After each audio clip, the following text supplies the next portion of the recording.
साथियों, हम अक्सर सुनते हैं प्रकृति, विकृति और संस्कृति। इन शब्दों को एक साथ देखें और इसके पीछे के भाव को देखें तो आपको जीवन को समझने का भी एक नया द्वार खुलता हुआ दिखेगा। अगर मानव प्रकृति की चर्चा करें तो ये मेरा है, मैं इसका उपयोग करता हूं।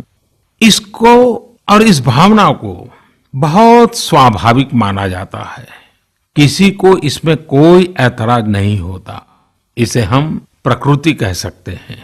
लेकिन जो मेरा नहीं है, जिस पर मेरा हक नहीं है, उसे मैं दूसरे से छीन लेता हूं, उसे छीनकर उपयोग में लाता हूं, तो हम इसे विकृति कह सकते हैं। इन दोनों से परे, प्रकृति और विकृति से ऊपर जब कोई संस्कारित मन सोचता है या व्यवहार करता है तो हमें संस्कृति नजर आती है। जब कोई अपने हक की चीज, अपनी मेहनत से कमाई चीज, अपने लिए जरूरी चीज, कम हो या अधिक, इसकी परवाह किए बिना किसी व्यक्ति की जरूरत को देखते हुए खुद की चिंता छोड़कर अपने हक के हिस्से को बांट करके किसी दूसरे की जरूरत पूरी करता है, वही तो संस्कृति है।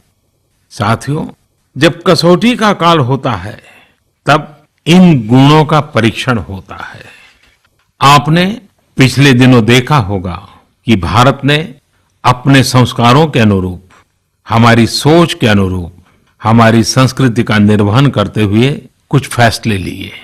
संकट की इस घड़ी में दुनिया के लिए भी, समृद्ध देशों के लिए भी दवाइयों का संकट बहुत ज्यादा रहा है।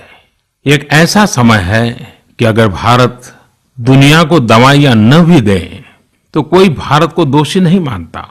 हर देश समझ रहा है कि भारत के लिए भी उसकी प्राथमिकता अपने नागरिकों का जीवन बचाना है। लेकिन साथियों, भारत ने प्रकृति विकृति की सोच से परे होकर फैसला लिया। भारत ने अपनी संस्कृति के अनुरूप फैसला लिया। हमने भारत की आवश्यकताओं के लिए जो करना था उसका प्रयास तो बढ़ाया ही, लेकिन दुनिया भर से आ रही मानवता की रक्षा की पुकार पर भी पूरा ध्यान दिया।